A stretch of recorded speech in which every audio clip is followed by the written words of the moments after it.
रजत जी, जो सिंधु बॉर्डर के ऊपर दलित युवक की बेरहमी से कत्ल किया गया है, उसके बारे में आपका क्या कहना है?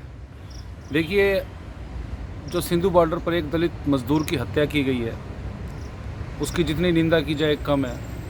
और जो मज़दूर मारा गया है, जो दलित मारा गया है, उसकी हत्या की तस्वीरें देखकर और हत्या की वीडियो देखकर हमें वो सीन याद आ जाते हैं जब आईएसआईएस वाले जो सीरिया में या मिडल ईस्ट में या फिर तालिबान वाले अफ़गानिस्तान में, आप लोगों ने अक्सर वीडियोस देखी होंगी कि आईएसआईएस के लोग या तालिबान के लोगों ने एक विदेशी पत्रकार को पकड़ा हुआ है और उसके हाथ पीछे से बांधे हुए हैं तथा उसकी धीरे धीरे गर्दन काट कर उसका कत्ल करने का काम करते हैं। वो रोंगटे खड़े कर देने वाली वीडियो आप लोगों ने ज़रूर देखी होगी। इसी तरह से हम लोगों ने देखा कि अपने आप को किसान कहने वाले, अपने आप को किसान नेता कहने वाले जो लोग थे, उन्होंने एक दलित मज़दूर जो था उनके यहाँ पे खाना बनाता था, उनकी सेवा करता था, उसको ये सेवादार बोलते थे।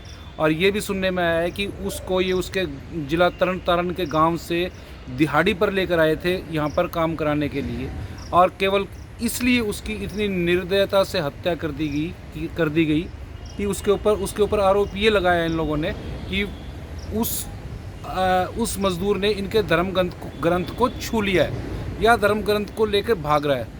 तो मैं आप सभी साथियों से आपसे एक सवाल करना चाहता हूँ, क्या किसी व्यक्ति ने अगर किसी धर्म ग्रंथ को छू लिया है तो कौन सी इतनी बड़ी आफत आ गई है?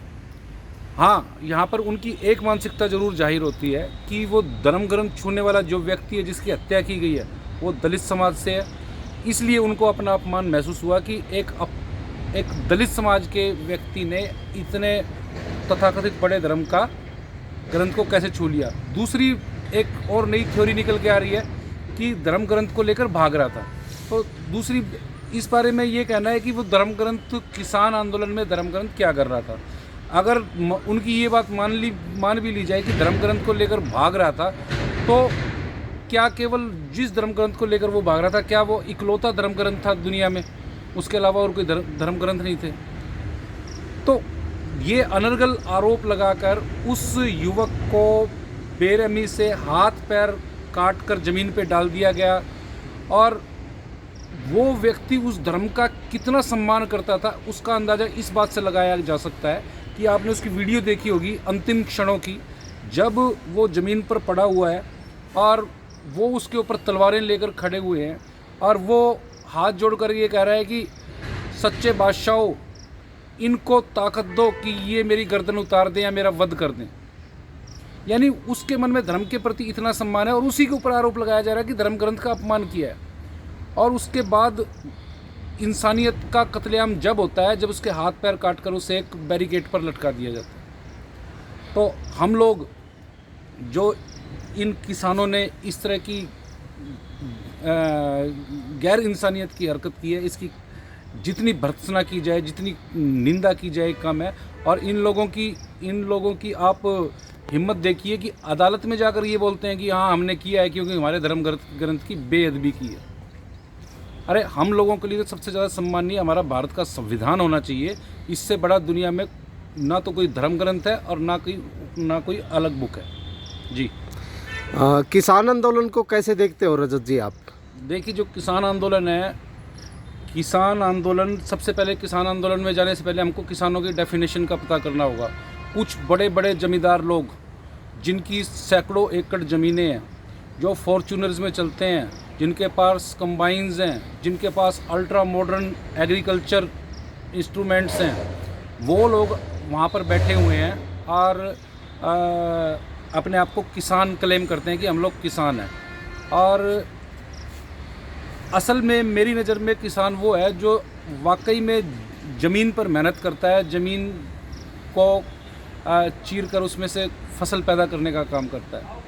अगर मैं हरियाणा की बात करूं तो जितनी भी इन तथाकथित ज़मींदारों की, किसानों की ज़मीनें हैं, सारी की सारी ज़मीनों को जोतने का काम हरियाणा का दलित मज़दूर इनको जोतने का काम करता है। और कहीं पर इन्होंने दलित मज़दूरों को ज़मीन ठेके पर दी गई है, कहीं पर सीर में दी गई है, कहीं पर साल के हिसाब से दी गई है, कभी 6 महीने के हिसाब से दी गई है। और मैं आपको बताऊं, उसमें दलित मज़दूर का पैसा भी लगा होता है उसमें दलित मजदूर की मेहनत भी लगी होती है, और जब कभी कुदरती प्रकोप से वो फसल नष्ट हो जाती है तो उसका जो मुआवजा मिलना चाहिए वो दलित मजदूर को मिलना चाहिए। लेकिन क्योंकि ज़मीनें इन लोगों के नाम है और ये सारा का सारा मुआवजा और जो सरकारी कंपनसेशन होता है सारा का सारा ये लोग हड़प कर जाते हैं, क्योंकि ज़मीनें इन लोगों के नाम है। और मैं दूसरी बात आपको बताऊं कि हम लोगों के पास जितनी भी ज़मीनें थी, जो दलित समाज के पास जितनी भी ज़मीनें थी, उन ज़मीनों को इन लोगों ने ज़बरदस्ती गुंडागर्दी के दम पर, कभी गन पॉइंट पर, कभी झूठे कागज़ साइन कराकर और कभी उधार के रूप में पैसे देकर 100 रुपये उधार दिए गए, तो उस उधार का बड़ा चढ़ाकर 50-50 हज़ार रुपये लोन बनाया गया और उसके एवज में खाली पेजों पर दस्तखत कराए गए और उन दस्तखतों के माध्यम से, खाली पेजों पर साइनों के माध्यम से उन ज़मीनों को अपने नाम कराने का इन लोगों ने काम किया है। हम लोगों के पास जितनी ज़मीनें थी सारी ज़मीनें इन लोगों ने हड़पी है। यहाँ तक कि हरियाणा सरकार की जो स्कीम थी कि कस्टोडियन लैंड, जो हम लोगों के जो लैंडलेस लोगों को बांटी जाएंगी, उन ज़मीनों पर भी इन लोगों के कब्जे थे और इन लोगों ने उन ज़मीनों पर भी हम लोगों को कब्जे नहीं लेने दिया इन लोगों ने। तो असल किसान जो है, असल किसान की डेफिनेशन वो है कि हम लोग किसान हैं, हम लोग असल मज़दूर हैं। और जो ये किसान मज़दूर का नारा देते हैं, बिल्कुल झूठा नारा है।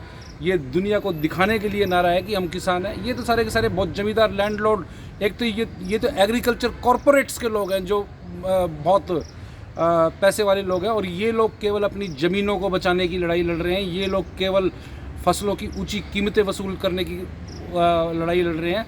और जबकि हम लोग जो असल में असली किसान हैं, वो लोग, उनको अपनी इज्जत बचानी बड़ी मुश्किल हो रही है और हम लोग अपना ज़मीर बचाने का काम कर रहे हैं।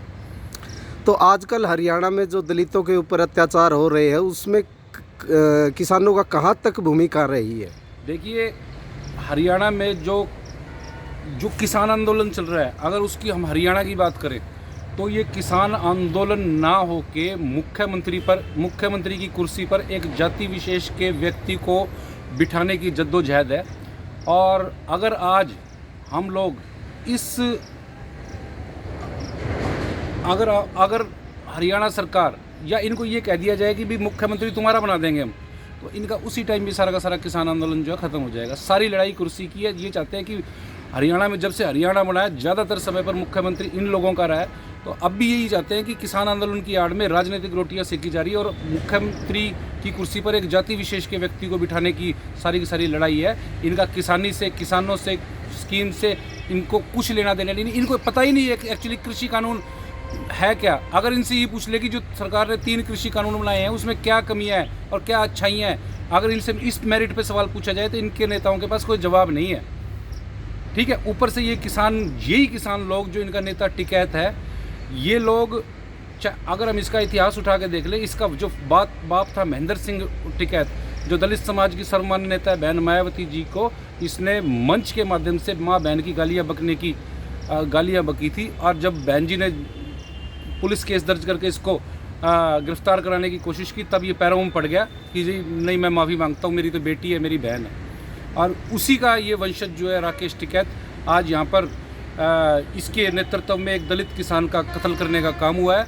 और जो हरियाणा में जितने भी दलित अत्याचारों की घटनाएं हो रही हैं, इस किसान आंदोलन के दौरान भी बहुत सारी दलितों पर अत्याचार की घटनाएं हुई। चाहे छात्र में सामाजिक बहिष्कार हुआ हो, चाहे खापड़ में सामाजिक बहिष्कार हुआ हो, चाहे अन्य गाँव में हमारे लोगों के कत्ल हुए, बलात्कार हुए हों, हम लोग हमेशा इन लोगों के आंदोलन में जाके इनको सपोर्ट करने का काम करते हैं। लेकिन इनमें से किसी नेताओं का मुंह नहीं फूटा कि छात्र में गलत हुआ है, खापड़ में गलत हुआ है, जींद में गलत हुआ है, वो मर्डर गलत हुआ है, वो रेप गलत हुआ है।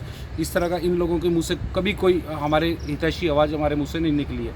तो मैं अपने जो जितने भी हमारे समाज के साथी हैं, जो संगठन इनको बिना मांगे सपोर्ट दे रहे हैं, मैं उनसे रिक्वेस्ट करना चाहता हूँ कि इस तरह के हत्या आरोपियों की, इस तरह के जालिमों की, इस तरह के अत्याचारियों की, जो अपनी भड़ास केवल गरीब, कमज़ोर, मजदूर, दलित पर निकालना जानते हैं, इस तरह के लोगों की सपोर्ट करना बंद करें।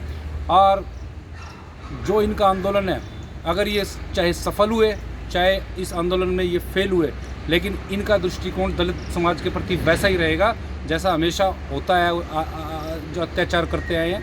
और ये लोग आज की तारीख में दलित समाज के ऊपर अत्याचार करने वाली सबसे बड़ी जमात है। और मैं फिर से सभी साथियों को कहना चाहता हूँ कि इन लोगों का जमकर विरोध किया जाना जरूरी है।